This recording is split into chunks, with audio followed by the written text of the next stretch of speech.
Day. A long, slow howl, like a broken violin string. Maya ignored it, barely keeping her eyes open after her night shift. But then it happened. The next morning, the sound wasn't just a bark. It was grief, deep and heavy. Something or someone had been taken. Eyes threw on her hoodie and stepped on the porch. The fog still hung low on the road, and the sky was a shade of blue before sunrise. Her, a German shepherd, the road, staring at the window of the house that had been empty for months. Wasn't straying. She was fixed like a statue window, like it still held a "Hey there, girl." Maya, off her porch, got the shepherd didn't move and flinch. Just lowered her low, heartbreaking cry. Maya, something about the sound. Bones. The next morning, a bowl of food and a fleece blanket by the dog didn't touch it until Maya died. Then slowly she lifted it and took a single bite. The same spot. Eyes locked. 6 days straight. Same place. Same howl. The 6th day, Maya couldn't. "I know you're not just hungry." Kneeling beside the blanket as the a distance. "What are you waiting? Who are you crying for?" The dog blinked slowly. Heard the sound of Maya's voice, but she didn't. That night, Maya asked the street Mrs. Delaney, a school teacher who never missed on that block. "You've seen that?" Maya asked. Mrs. Delaney nodded, holding her arms. "Shows up time. Every year. Same window, crying." Maya leaned in. "House?" The woman hesitated. "Family with a little girl, sweet thing.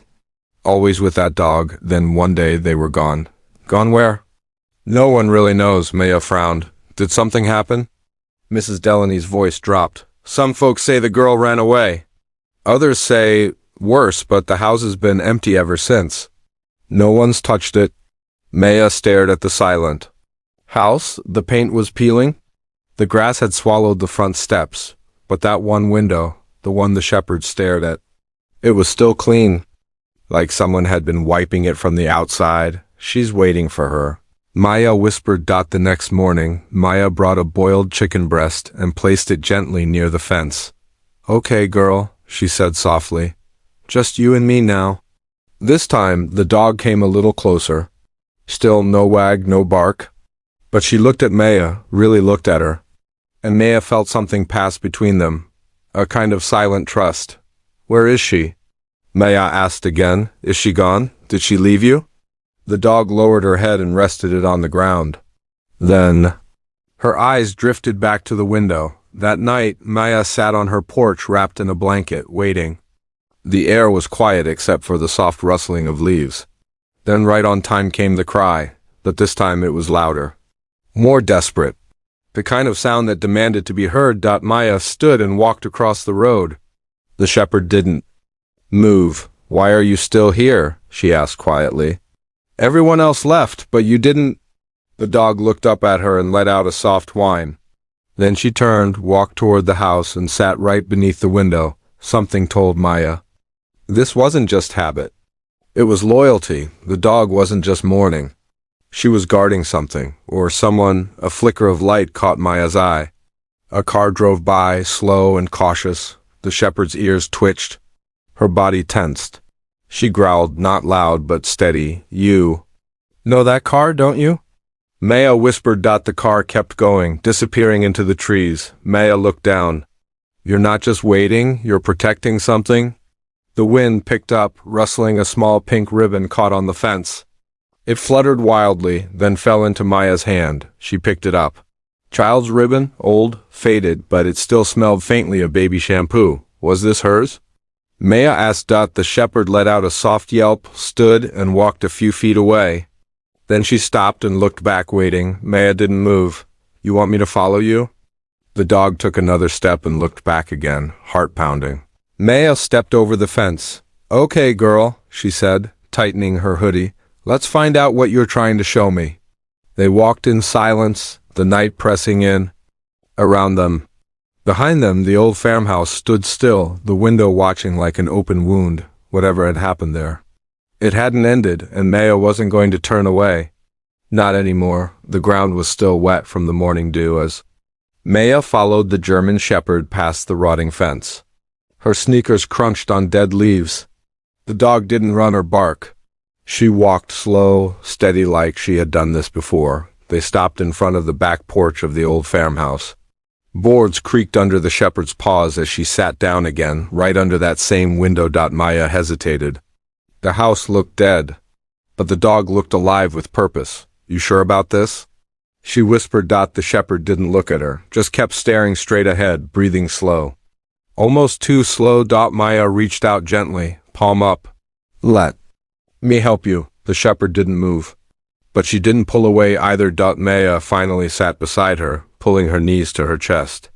I don't even know your name. The dog blinked. I'm gonna call you Sheba, Maya said. Hope that's okay. The shepherd looked at her, then lowered her head again. Maya pulled out a small sandwich from her jacket pocket and broke off a piece. You hungry? Sheba sniffed it, then took it carefully from her hand. Her touch was soft, almost nervous. You've been waiting here every day, Maya said. But no one came back, did they? Sheba's ears twitched at the sound of Maya's voice. Did she leave you here, the girl? No answer, of course. Just silence and wind brushing through the trees. Maya looked around. This place feels heavy. The back door of the farmhouse stood half open. A loose hinge groaned when the breeze pushed it. Maya stood slowly. Let's look inside. Sheba stayed behind. Maya paused. You're not coming? Sheba let out a low growl. Not at Maya, at the house. Okay, Maya nodded. I'll go in. You wait here. She stepped carefully into the house. Dust hung in the air like old memories. Everything was still, too still. Dishes were stacked in the sink. A child's drawing was stuck to the fridge, a girl with a dog, both smiling. Underneath, in messy crayon, me plus Sheba equals best friends forever. Maya's throat tightened. So it really was you. She moved into the living room. Toys were scattered on the carpet, faded, untouched, a small shoe under the couch. A teacup set knocked over near the stairs, but it was the family photo that froze her, a man, a woman, and a little girl.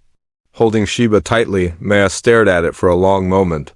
The man's face looked wrong, smiling but stiff, like it was pretending. The girl, though she looked real, happy, safe. Maya stepped back. Outside. Sheba was still there, still looking at the window. I saw the drawing, Maya whispered, kneeling beside her. You were her best friend. Sheba didn't move. Maya pulled out her phone and took a photo of the drawing and the picture. Back. Inside her house, she sent both to her cousin Jason, a journalist. Hey, look familiar? Check missing persons, maybe? This feels wrong. Jason replied in minutes. No official reports tied to that address, but I'll dig. Something feels off. Maya looked out her window. Sheba was lying on the porch now, curled into herself. She stepped out and placed a blanket over her. You don't want to leave, do you? Maya whispered. You're not just waiting, you're guarding. Sheba didn't respond. But Maya saw the tiniest tremble in her leg. That night, the cry came again. Not loud, but deeper, raw. Maya walked out and sat beside her. Tell me. What happened here? She whispered. Because no one else is talking. A car passed by slowly. Sheba's ears shot up. She stood stiff, her fur bristling. Then she let out a growl, low, dangerous. Maya turned. A black pickup truck. Windows tinted, crawled past the house and stopped briefly at the edge of the road. The engine idled. The headlights stayed off. Then, without warning, it pulled away and disappeared. Maya looked at Sheba. You knew that truck. Sheba was still frozen, eyes locked on where the car had gone. The next morning, Maya called Officer Ramirez, a local cop she knew from the clinic. There's something wrong at that Old house, she told him. He sighed. I know which one you mean. So why hasn't anyone looked into it? Because no one's reported anything, and people around here, they like to leave ghosts alone. Maya shook her head. Well, I can't. Don't do anything. Stupid Maya, please, but she already had. She'd opened a door no one else would that afternoon. Maya bought Sheba a new collar and tag. She crouched down and gently fastened it. You're not invisible anymore, she said. You're real, and you matter. Sheba leaned into her just a little. Later that night, Sheba stood again by the window, not crying. Just watching. Maya stood beside her. Whoever she was, Maya whispered, you didn't forget her. Sheba let out a soft huff. And I won't forget you. Something flickered in Sheba's eyes. Pain, maybe. Or memory. Maya didn't know what had happened yet, but she knew this much. The girl was gone, but Sheba had stayed. Waiting. Guarding. Grieving. Now she wasn't alone. Maya woke to the sound of soft scratching, barely there, like fingertips on glass. She looked out her bedroom window. Sheba was standing again beneath the old farmhouse's window, staring, not barking, just watching. It was the 7th morning. Same routine. Same grief, but something felt different today. Maya brewed coffee, slipped on her hoodie, and walked outside. Morning, Sheba. The dog didn't look at her. She just stepped back from the window and sat down, eyes locked on the glass, like she expected someone to appear. Maya crossed the road, her boots crunching on the gravel. She stood behind Sheba, staring at the same window. What do you see up there? The window was plain, dusty, uncurtained, lifeless. But Sheba's body was tense, ears perked, tail still. Then Maya saw it. A faint smudge, like a handprint on the inside of the glass. Too small to be an adult's, Maya whispered. That hers? Sheba waned, low and broken. Just then, a voice startled her. You shouldn't be here. Maya turned fast. Mrs. Delaney stood on her porch in a thick robe, holding a cup of tea. I was just looking. Maya called back. That house ain't safe, Delaney replied. Bad energy stays there. I think something happened to that girl, Maya said. Delaney stepped down one stair. You're not the first to think that, but no one ever found proof. Was her name Emily?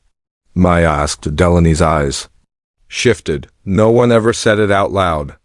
Not once, just that poor little girl. Maya looked down at Sheba. She's still waiting, Delaney nodded slowly. Dogs never forget, especially not German shepherds. They remember pain like it's carved into their bones. Maya returned to the farmhouse steps. She knelt beside Sheba. We'll figure this out. I promise. Sheba looked at her for a moment, then leaned her head lightly into Maya's shoulder. Later that afternoon, Maya sat in her kitchen with a notebook. She scribbled everything she'd seen. The drawing, the photo, the ribbon, the truck, the smudge. On the window, she texted Jason. Any luck on that house? A minute later, he replied, still nothing. No records, no missing child report from that address in the last 10 years. Either someone buried the case or it never got filed. Maya clenched her jaw. How does a child go missing and no one says anything? She looked outside. Sheba had finally laid down on the porch, paws tucked in, eyes still facing that same window. Maya whispered, What did they do to her? That evening, curiosity got the better of her. She grabbed a flashlight and walked across the street. Sheba, she said gently, can you show me more? Sheba stood and walked slowly along the side of the house. Maya followed her light. Barely cutting through the dusk, they reached the back of the house where a side door stood half-rotted. Sheba scratched once at it, then backed away. Maya pushed it open. The hinges groaned like a warning. Inside it smelled like mold and silence. Sheba didn't enter. She stood in the doorway, growling low, not at Maya, but at the dark beyond. Maya took a cautious step forward. Her light caught an old coat rack, a cracked photo frame, and muddy paw prints dried into the wooden floor. The living room looked like someone had left in a hurry. A book lay open on the floor. A plate was still on the couch cushion, but what caught her breath was a small backpack near the stairs, pink with butterflies. It was covered in dust, but the name tag was still clear. Emily R. She was real. Maya whispered. From the door, Sheba let out a soft bark. Not playful dash urgent. Maya turned fast. You want me to stop? The dog took a step back, ears pinned. Maya grabbed the backpack and returned outside. Okay, we'll look at it together. Back at her house, she opened it carefully. Inside were three things: a crumpled notebook, a cracked plastic hairbrush, and a folded piece of construction paper. She opened the paper. A stick figure drawing. A little girl holding hands with a tall woman, a house, a dog, all smiling. The sky had a sun and 5 red hearts. Maya wiped a tear. You loved her, didn't you, Sheba? Sheba rested her head on Maya's lap, then Maya opened the notebook. Just one page had writing, childish handwriting, wobbly and uneven. Daddy got mad again. Mommy cried. Sheba tried to protect me, but he yelled at her too. I locked myself in the closet. I think something bad is going to happen, Maya whispered. Oh no. Sheba stood up and walked to the window again. Maya followed. You tried to save her, didn't you?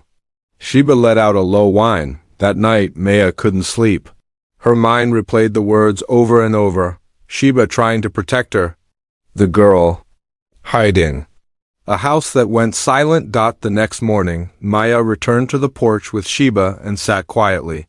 She looked at the farmhouse. The paint, the smudged glass. The stillness. Then she made a decision. Tomorrow we start digging. If the world forgot her, we won't. Sheba didn't cry that morning. She just watched the window, still waiting, but not alone anymore. By sunrise, Maya already had her boots on. She stuffed gloves and a notepad into her backpack. Sheba sat at the edge of the porch, her eyes locked on the farmhouse like always. We're going back, Maya told her, tightening her jacket zipper. But this time, we're not walking out with more questions. I need answers. Sheba stood up slowly and followed without a sound. They crossed the road together. The sky was still pale, barely awake. The street was empty. But Maya couldn't shake the feeling that someone was watching. As they reached the side yard of the old house, a voice called out from behind. You shouldn't be poking around there. Maya turned. It was Tom, the old handyman who lived 3 doors down. He wore his usual denim overalls and carried a bucket. Maya tried to sound casual. Why not? Tom glanced at Sheba, then at the house. That place has a reputation. Like, what? People hear things, see shadows. Kids used to dare each other to spend a night there. None have made it past midnight. Maya crossed her arms. You believe that? Tom shrugged. All I know is bad things happened in that house. And folks around here like their peace. Sheba lost someone in that house. I'm not leaving it alone. Tom's jaw tightened. Suit yourself. But don't come crying when things get ugly. He turned and walked off, muttering something Maya couldn't hear. She looked at Sheba. They're all scared of this place. Or hiding something. They stepped inside through the side door again. The floor creaked beneath them. Dust swirling in the light. Maya pulled out her phone and started recording. If they won't talk, maybe this house will? She moved through the kitchen, then into the hallway. Sheba followed close, ears up, nose twitching. Maya opened a door under the stairs.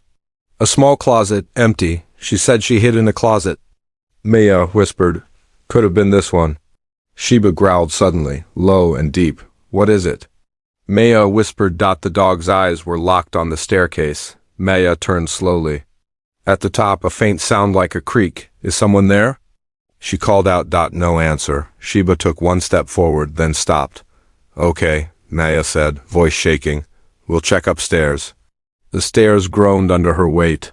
She held her breath with every step. The hallway upstairs smelled like mildew and old wood. One door was half open. Inside, the walls were painted pale pink. A broken lamp lay on the floor. A bed frame with no mattress. And on the wall faint crayon drawings. Maya stepped in slowly. This was her room. Sheba stayed at the doorway. Letting out a soft whimper, Maya touched the drawings. Stars, a dog. A stick figure girl in a blue dress. She lived here, she whispered. And she was happy once. Her phone buzzed. A text from Jason. Found something weird. Guy named Richard. Langford owned that house. Daughter disappeared 7 years ago. No charges, just silence. Whole thing went cold fast. Maya stared at the name. Langford? She checked the back of the photo she had taken earlier of the family on the fridge. Scribbled in fading ink, Richard, Beth, and Emily, 2016. That's them, Maya said. That's the man, that's her. She turned to Sheba. You stayed behind all this time, waiting for justice, didn't you? Sheba sat down, letting out a quiet huff. Maya heard another creak, this time downstairs. She froze. Hello? Number? Ansa. They descended slowly, Maya gripping her flashlight. As they reached the living room, she spotted something new, a newspaper clipping pinned to the corkboard near the kitchen. It hadn't been there yesterday. Local man cleared in daughter's disappearance. She stepped closer. The photo showed Richard Langford, smiling tightly in front of the courthouse. Someone had drawn a red X over his face. Maya's skin crawled. Sheba, she whispered, someone's been in here. She turned toward the back window. A dark shape moved past, just a flicker, then tires screeched. Maya ran to the window. A black truck sped down the street, disappearing behind the trees. Her heart pounded. That's him, it has to be. Sheba barked sharply, pacing the floor. Maya grabbed her bag. We're not safe here. They ran out the back door, crossing the field to Maya's house. Once inside, Maya locked all the doors and shut the blinds. She dropped to the floor, back against the door. We're being watched. Sheba sat beside her, eyes fixed on the window. That night, Maya sat with Jason on the phone. He was cleared? She asked. Jason sighed. There was never enough evidence. No body. No confession. They assumed Emily ran away, or was taken by someone else. But Sheba never left, Maya said. She stayed right here, every year, same week. Which means that was the week it happened, Jason said. Maya looked at Sheba. And she still thinks Emily will come back. Jason was quiet for a moment. Be careful, Maya, if he's watching you now. You might be stirring up something he buried for good. I'm not backing down, she said. Not when Sheba stayed all this time, alone, crying for someone no one else remembered. Sheba rested her head on Maya's lap. Then Maya opened the notebook. Just one page had writing. Childish handwriting, wobbly and uneven. Daddy got mad again. Mommy cried. Sheba tried to protect me, but he yelled at her too. I locked myself in the closet. I think something bad is going to happen, Maya whispered. Oh no. Sheba stood up and walked to the window again. Maya followed. You tried to save her, didn't you? Sheba let out a low whine. That night, Maya couldn't sleep. Her mind replayed the words over and over. Sheba trying to protect her. The girl hiding. A house that went silent. The next morning, Maya returned to the porch with Sheba and sat quietly. She looked at the farmhouse.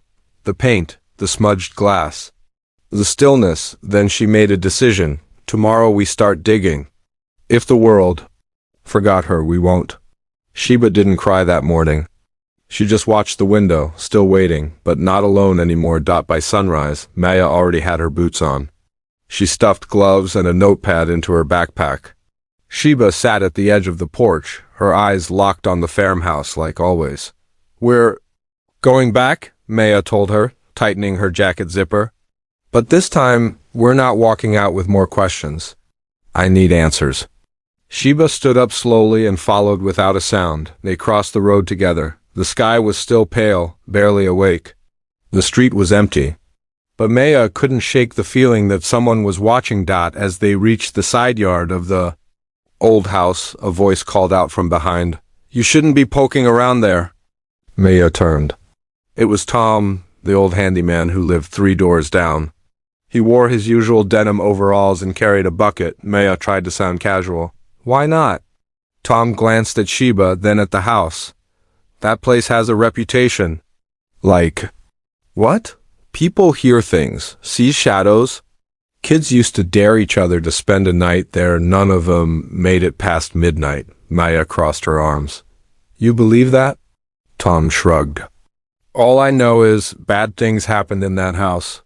And folks around here like their peace. Sheba lost someone in that house.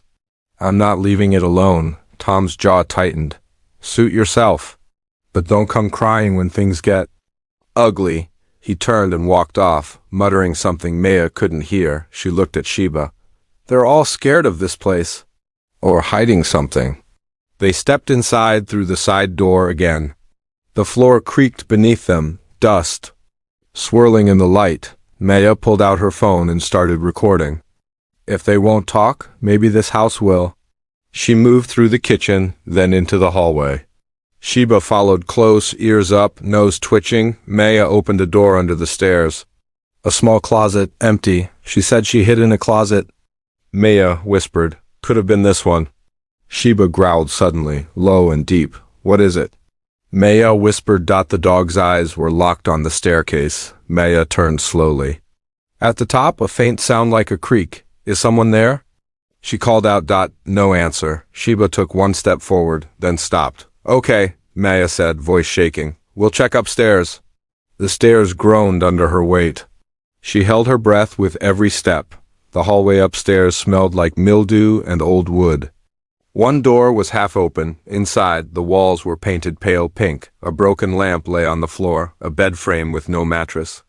And on the wall, faint crayon drawings. Maya stepped in slowly. This was her room. Sheba stayed at the doorway. Letting out a soft whimper, Maya touched the drawings. Stars, a dog, a stick-figure girl in a blue dress. "She lived here," she whispered. "And she was happy once." Her phone buzzed. A text from Jason. Found something weird. Guy named Richard. Langford owned that house. Daughter disappeared 7 years ago. No charges. Silence. Whole thing went cold fast. Maya stared at the name. Langford. She checked the back of the photo she had taken earlier of the family on the fridge. Scribbled in fading ink, Richard, Beth, and Emily, 2016. "That's them," Maya said. "That's the man. That's her." She turned to Sheba. "You stayed behind all this time, waiting for justice, didn't you?" Sheba sat down, letting out a quiet huff. Maya heard another creak, this time downstairs. She froze. "Hello?" "Number?" "Answer." They descended slowly, Maya gripping her flashlight. As they reached the living room, she spotted something new, a newspaper clipping pinned to the corkboard near the kitchen. It hadn't been there yesterday. Local man cleared in daughter's disappearance. She stepped closer. The photo showed Richard Langford, smiling tightly in front of the courthouse. Someone had drawn a red X over his face. Maya's skin crawled. "Sheba," she whispered, "someone's been in here."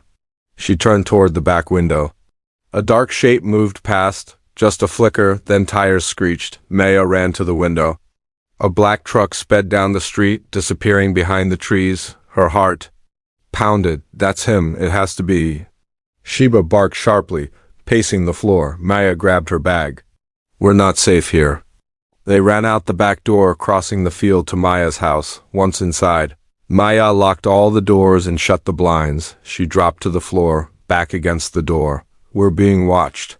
Sheba sat beside her, eyes fixed on the window. That night, Maya sat with Jason on the phone. "He was cleared?" she asked. Jason sighed. "There was never enough evidence. No body. No confession.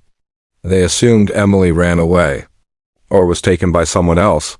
"But Sheba never left," Maya said. "She stayed right here. Every year, same week." "Which means that was the week it happened," Jason said. Maya looked at Sheba. "And she still thinks Emily will come back." Jason was quiet for a moment. "Be careful, Maya. If he's watching you now, you might be stirring up something he buried for good." "I'm not backing down," she said. Not when Sheba stayed all this time, alone, crying for someone. No one else remembered.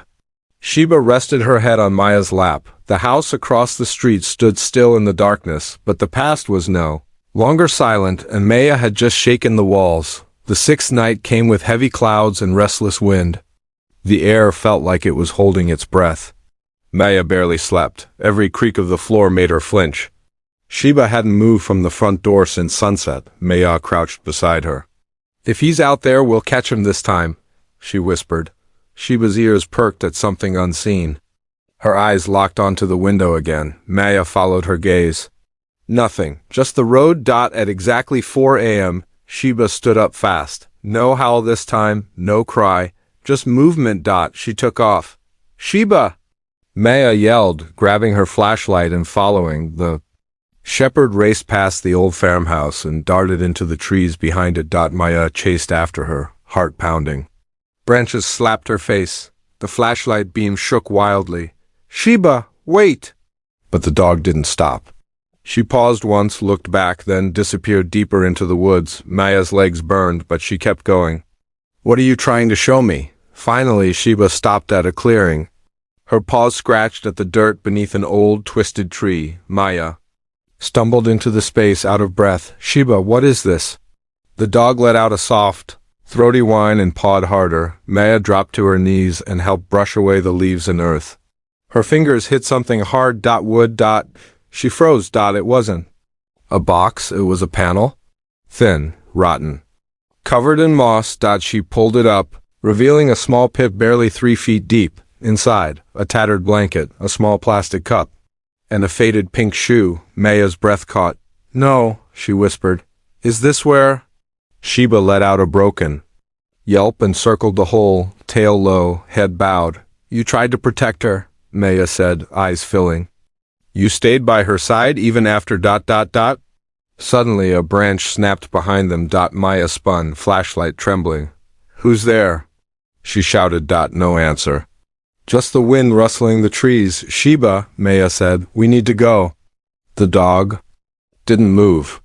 She stared at the pit one last time, then finally turned. As they reached the edge of the woods, Maya whispered, you led me here for a reason. We have something now, something real.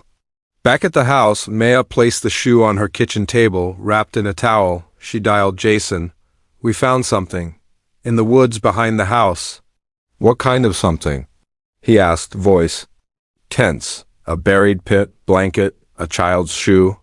Jason went silent. Then, you need to call the cops. They won't listen. Not without a body. Then I'll call, he said. Maya, that's evidence. Real evidence. Maya looked out the window. Sheba was lying down now, eyes open, but no longer watching the farmhouse. She looked tired. Not physically soul tired, Maya whispered. She's been trying to tell someone for years. That afternoon, Officer Ramirez came by. Maya didn't tell him everything, just enough to get him to walk out to the woods. When he saw the shoe and the pit, he knelt down slowly. This yours? No, I think it belonged to a girl named Emily. She lived in that farmhouse years ago. Sheba was her dog, Maya added. She found it, Ramirez sighed. I'll call in a report, but no promises. We need more than a shoe to reopen a closed file. It was never opened, Maya snapped. That's the problem. He gave her a tired look. Let's see what we find. When he left, Maya sat on the porch beside Sheba. We're getting closer, she said. Sheba placed her head on Maya's lap. That night, Maya woke to the sound of gravel crunching outside. She peeked through the blinds. The black truck parked. Across the street, engine off? Headlights off, Sheba growled from the corner. Maya whispered, he's watching us. The truck didn't move. Just sat there like a threat. Maya grabbed her phone and took a photo. Then she stepped. Outside, the truck's engine started instantly.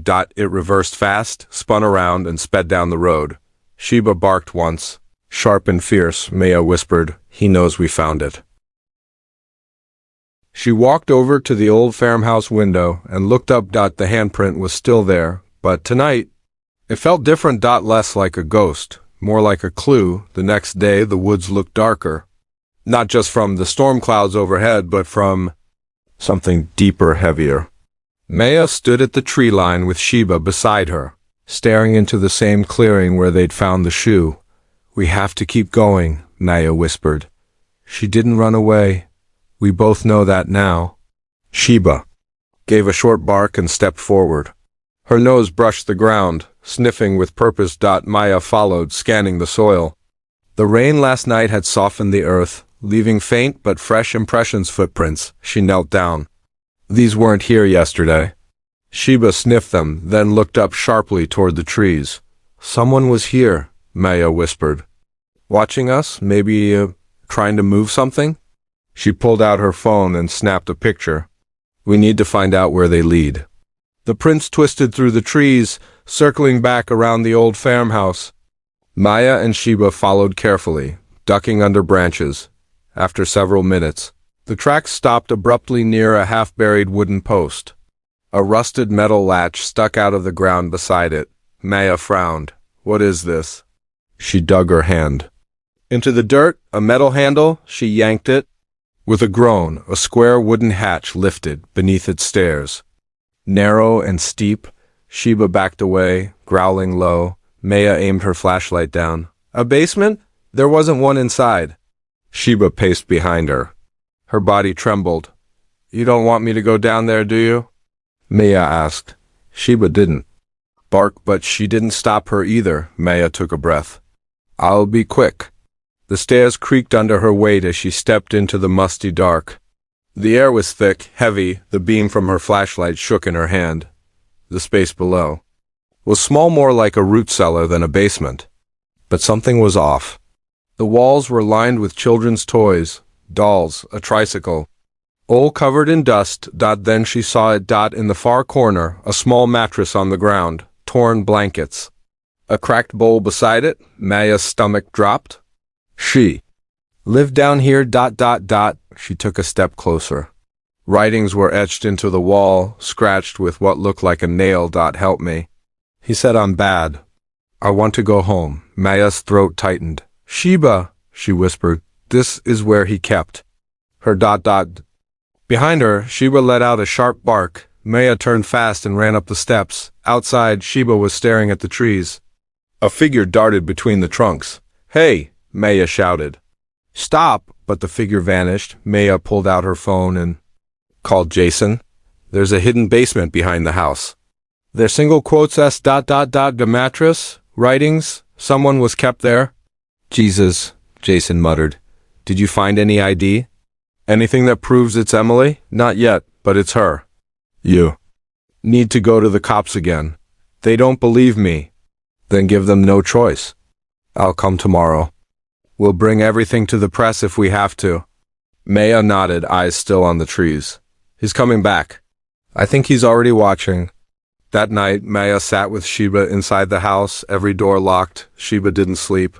She stood facing the front door the whole night, ears alert. At 3:59 a.m. She growled. Maya opened the curtain. The truck was back, parked, still, but this time the driver's side door opened. A man stepped out, tall, heavy boots. Ball cap pulled low. He stood across the road, looking straight at the house. Maya's heart pounded. She turned to Sheba. Is that him? The dog's response was instant. A growl so deep it rattled Maya's bones. The man raised his hand slowly, then pointed to the old farmhouse. Maya whispered, He knows we found the cellar. The man turned, got in the truck, and drove off. This wasn't a ghost story. This was something worse. A secret someone was willing to bury all over again. The next morning, Maya barely touched her coffee. Her hands trembled. Every sound outside made her glance toward the window.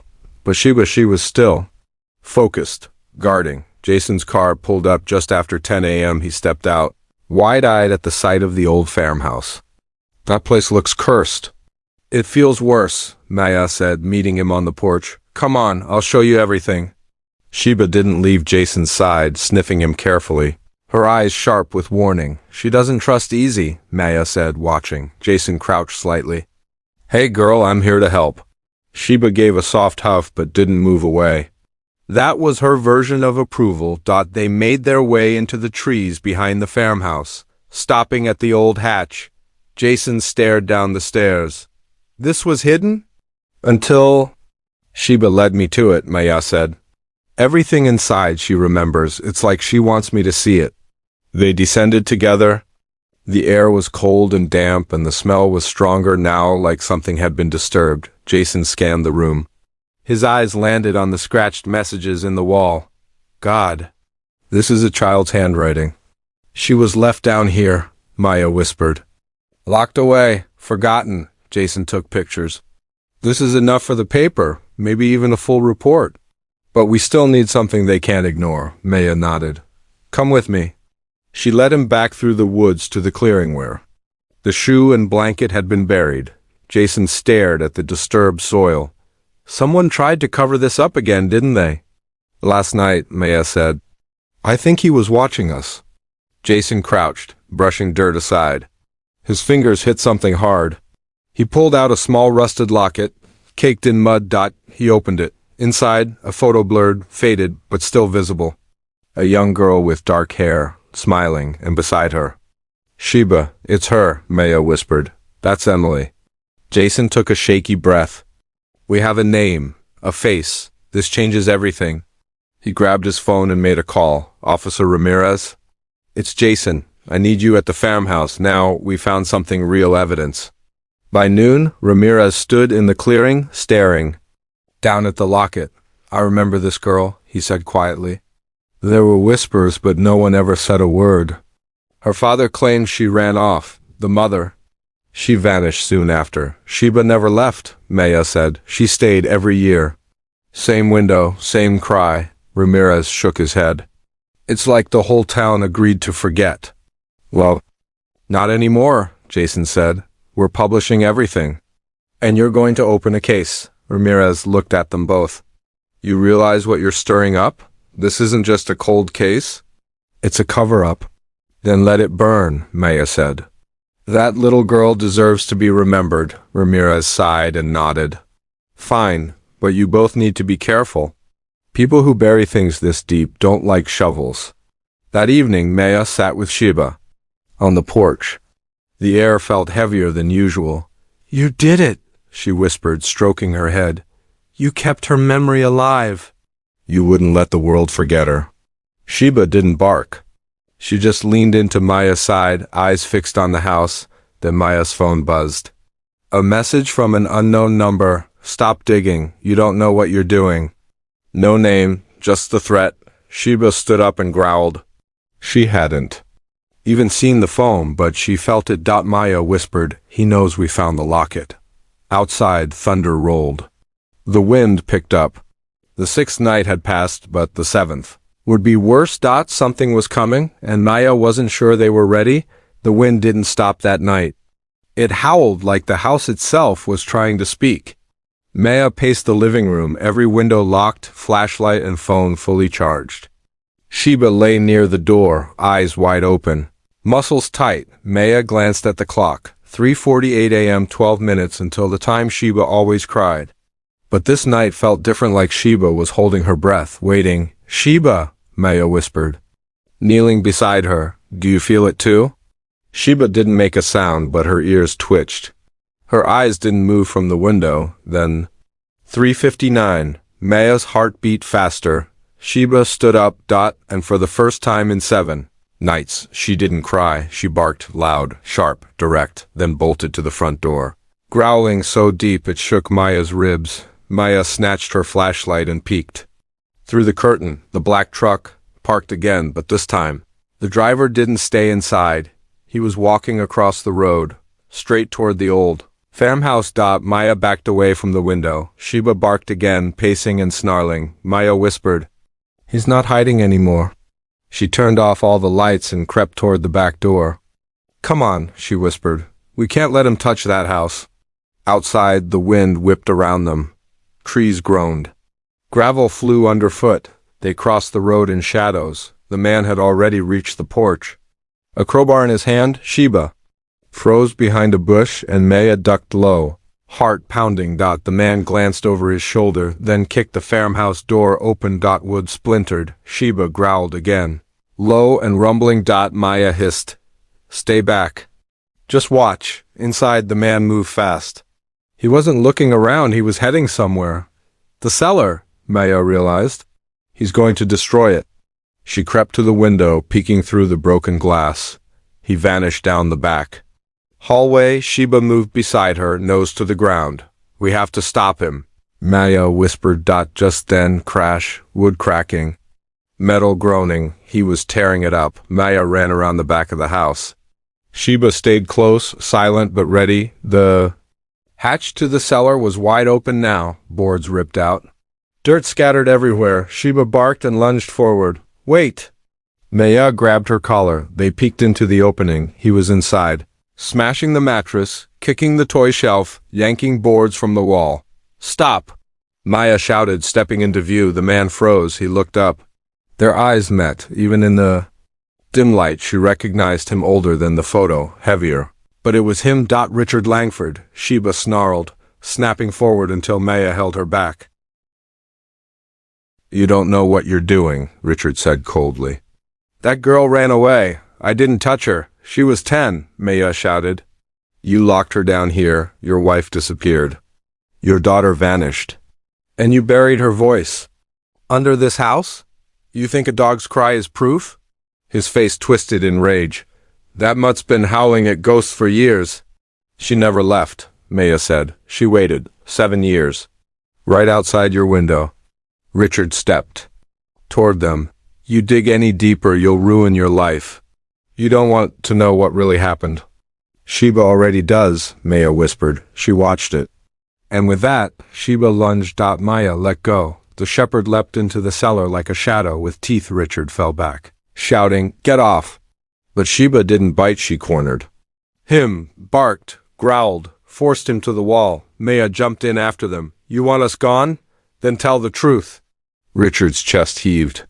Sweat poured down his face. "She died by accident," he finally muttered. "It wasn't supposed to happen." Maya's stomach turned. "You buried your daughter? She was weak. Always crying, always clinging to that dog. Beth threatened to leave with her. I tried to stop her. Things got out of hand. And you left her down here like trash?" "I didn't know what else to do," he spat. "It was easier to say she ran off." "Everyone believed me." Maya stared at him, voice shaking. "Sheba didn't." Police sirens wailed in the distance. Richard froze. "What did you do?" Maya lifted her phone. "Jason called them. They're coming now." Richard tried to bolt up the stairs, but Sheba blocked his path, snarling, her eyes filled with fury and grief. Seconds later, 2 cruisers pulled up. Officers poured into the woods. Maya stood up. "He's down here." Ramirez appeared at the top of the hatch, gun drawn. "Hands where I can see them." Richard raised his arms, defeated. Sheba didn't move until Maya whispered, "It's over." "You did it." The dog stepped back slowly, panting hard. As the officers dragged Richard out, Ramirez stared at Maya. "You got the confession," he said. "You broke it open." Maya nodded. "No, she did." Back at the house, Sheba stood at the same window again, but this time, she didn't cry. She closed her eyes. And rested. The news broke by sunrise. Breaking. Man confesses to daughters. Death after dog leads woman to hidden evidence. Maya watched the TV in stunned silence. Sheba curled up at her feet. The headlines showed Richard's mugshot, then flipped to a grainy photo of the cellar. Then Emily's old locket. Sheba. Maya whispered, "The whole world finally knows her name." Jason called a few minutes later. "The story's already gone viral. People are calling Sheba a hero." "She's a hero," Maya said. "She did what no one else would. She stayed." Jason hesitated. "Maya, there's something else." After Richard was arrested, the state sent a forensic team to the woods. They found a second grave. Maya's breath caught. "What?" "It was deeper. Covered better. They found remains, adult female." Maya closed her eyes. "Beth," Jason's voice dropped. "He didn't just silence Emily, he silenced her mother too." The room felt cold. Still, Maya looked down at Sheba. The dog's eyes were open, quiet, but filled with something deeper, like she already knew. "Sheba," Maya whispered, stroking her fur gently. "You lost both of them." That evening, Officer Ramirez stopped by with a sealed envelope. "For you," he said, handing it to Maya. It was recovered from the top of the old kitchen cabinet during the search. Inside was a handwritten letter, faded ink. Shaky handwriting. "To whoever finds this, if anything happens to me or my daughter, please don't believe the lies. Sheba is the only one who knows what truly happened. She never leave. Please, listen to her." Beth Maya couldn't hold back the tears. She folded the letter gently and set it beside the locket. "Her mom tried," she said aloud. "She tried to leave breadcrumbs, and Sheba made sure someone followed them. The next morning, the police invited Maya to the dig site. Sheba came too. Yellow tape lined the woods behind the farmhouse. Reporters stood at a distance. Drones buzzed overhead. Maya stepped into the clearing, boots crunching over loose earth. The pit was now fully excavated. What started as a hidden patch beneath a tree was now exposed for the world to see. A forensic officer nodded to her. "We found something you should see." He handed her a small item in a plastic bag. It was a hair clip, blue with a chipped butterfly on it. "She wore that in the photo," Maya said quietly. "That's Emily's." Sheba sniffed the bag once, then let out the softest, saddest sound Maya had ever heard. Not a cry, not a whimper. Something deeper. Like goodbye. They moved to the second site next. The place where Beth had been hidden. The earth was darker here, colder, as if it remembered everything. Jason joined them, hands in his pockets. "The media's calling it the dog who never gave up." "She didn't," Maya said. "She waited 7 years for someone to listen." "And you did," Jason said softly. Maya turned to Sheba. "You knew they were still here. That they never left you." Sheba leaned against her leg gently, like she finally allowed herself to rest. Later that afternoon, Maya sat outside with Sheba. The farmhouse was taped off completely now. Investigators walked in and out, but Sheba no longer barked at them. Maya whispered, "You watched the people you loved disappear, and you stayed. No one would have blamed you for leaving." But Sheba had stayed, morning after morning, night after night. Rain, snow, summer heat, waiting, because loyalty like that doesn't fade. It lives in every heartbeat. That evening, Maya opened her laptop. She clicked on the folder she'd made, Emily's story. She uploaded every photo, every video, every note. Then she added a final entry, Beth's letter. The title read, "The Dog Who Told the Truth." It was time for the whole world to know the story, not just of a tragedy, but of a bond that death couldn't erase. Sheba lay beside her, quiet now, not watchful, not tense, just peaceful. The seventh night had passed, and with it the silence that had haunted them for years. 3 days later, the town gathered for a funeral no one ever expected, not one for a fresh loss, but one long overdue. 2 white caskets rested side by side beneath the old oak tree near the farmhouse, one small, one slightly larger, simple, unmarked, except for the names painted by hand. Emily Rose Langford, Bethany Langford. Maya stood near the front, her hands shaking, as she held the folded letter Beth had left behind. Sheba sat beside her, wearing a dark blue ribbon around her neck, the same color as Emily's old hair clip. "I never met them," Maya whispered to the person beside her. "But somehow I feel like I knew them, through Sheba." Jason nodded, his voice low. "She carried their pain longer than anyone should have to. People from the neighborhood had come too, even those who had once looked the other way." Mrs. Delaney stood off to the side, eyes red. "I should have said something. Years ago, I heard things. I just didn't want to believe it." Maya didn't judge her. Everyone had heard. Everyone had chosen silence, except Sheba. The pastor cleared his throat. "We're not gathered here because of a police report or a confession," he said gently. "We're here because love refused to forget. This dog, this soul stood watch for 7 long years. And in that time she reminded us what it means to be faithful." Maya knelt beside Sheba and whispered, "You brought them home." A quiet hush settled over the crowd as the first casket, Emily's, was lowered into the ground. Sheba let out a soft whine and stepped forward. She sat beside the grave, head bowed, not a bark, not a cry, just silence. Deep, aching silence. Then, as Beth's casket was lowered, Maya saw something that shattered her. Sheba reached into Maya's coat pocket and gently pulled out the pink ribbon, the same one from Emily's drawing on the fridge. Maya hadn't even realized it was still there. Sheba walked slowly to the edge of the grave and dropped it in. Maya's voice cracked. She wanted her to have it back. The ribbon fluttered gently down, resting between the 2 caskets. The entire crowd was silent. Even the wind seemed to stop. Jason wiped his eyes. "I've never seen anything like this." "Neither have I," Maya said, "and I never will again." After the burial, the town erected a small stone marker at the base. of the tree. It read, "Here lies Emily and Beth finally at peace, brought home by the one who never gave up." Sheba reporters came, TV crews, news vans, but none of them could capture the weight in the air. The way people looked at Sheba not as a dog, but as a witness, a guardian, a storyteller. Later that evening, Maya sat with Sheba on her porch. The farmhouse across the road looked different now, not haunted, not cursed, just quiet. "I don't think they're in there anymore," she said softly. "You let them go?" Sheba looked up at her, eyes softer than they'd ever been. Then, for the first time in weeks, Sheba curled up beside her and fell asleep. No growling, no barking, no 4 a.m. howls. Just rest. That night, Maya lit a candle and placed it on the windowsill. "For Emily," she whispered. "For Beth. And for the brave, broken dog who taught an entire town how to listen." The funeral had come and gone, but the story wasn't over. Not for Maya, and definitely not for Sheba. The town had quieted again.